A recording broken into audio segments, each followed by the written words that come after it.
I hope you guys are sitting down because what I'm about to talk about is the most insane X-Men in the MCU theory you have ever heard, coming from the insane mind of me.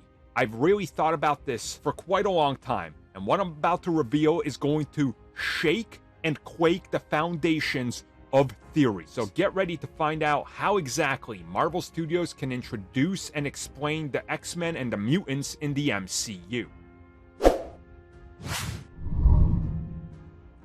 First, let's go over a few theories that people have already stated that they believe would be smart, which are completely idiotic and stupid. Theory number 1, Professor X just wipes everybody's mind all the time with Cerebro. So you want to admit that the X-Men and all mutants are villains? And that Professor X is in fact somebody that's constantly abusing people and wiping their minds?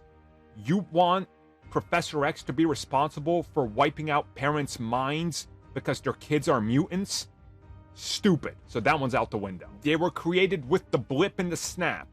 Okay, that can work, but also we're way too past that, and the MCU's already established that some mutants like She-Hulk's Mr. Invincible, among a few other characters that were at the retreat, also Namor, are already mutants and have been there before the blip or the snap. So let's toss that theory out the window.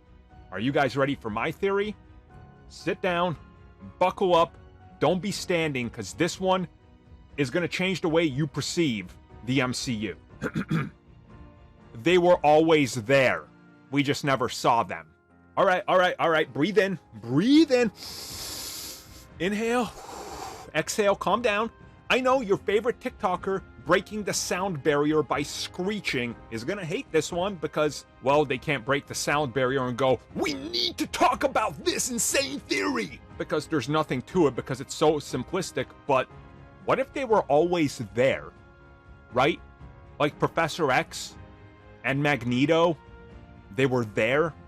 Wolverine was there. Sabretooth, Mystique, Nightcrawler, Cyclops. They've all been there. Maybe Cyclops is really young. Maybe he's like 8, 9, 10 years old right now. By the time we catch up, he's going to be like 15, 16, and he joins the school. But what if they've already been here? And we just haven't seen them. And the reason for that is the same as Namor. We never saw him. He was in hiding. Mutants were small in numbers. But now we're literally seeing, again, She-Hulk. How many mutants did we have pop up in that show? Quite a few. We straight up just had a vampire there. It was just kind of accepted by everybody. Miss Marvel, she's a mutant. Okay, cool. Yeah, alright. Bruno seemed cool with it. Spider-Man is a mutate. Again, not a mutant, a mutate. There's a couple others of those in the MCU and coming up soon. So, you guys see what I'm saying? Just because they weren't shown doesn't mean they didn't exist or weren't active. I mean, that's easy to explain. We already had Patch's bar over in the Falcon and the Winter Soldier. You know, Wolverine's bar over in Madripoor. Like, we didn't know Madripoor existed, and that's a literal safe haven and a hub for mutants. But they never showed it to us, so we never knew it existed.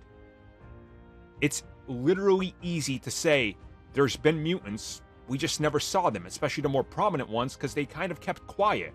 Or some world-changing events or things that happened in the past haven't been covered because why would you, right? They're not important. How many times today in your everyday life do you go on and you suddenly talk about, oh man, remember in 1984 with that massive chemical problem in India? My God. Man, remember in 1990 after the fall of the Berlin Wall in 1980, how democracy hit Poland and they completely had a different shift? Yeah, you don't talk about those anymore. Why? Because, 1, they're not related to you in the United States and you don't care. 2, they're old news. Things have happened. The Cold War and all that, right? It's a distant past. So who's to say we didn't have a battle between Magneto and Professor X and a couple early mutants somewhere in the 60s or 70s? Hell, they could legit, if they wanted to say, oh yeah, the Cuban Missile Crisis? Yeah, the way it happened in First Class, that happened in the MCU. Oh, okay. See, it perfectly fits in. So there's my insane, earth-shattering theory that nobody's thought about. What if they just existed and we haven't seen them?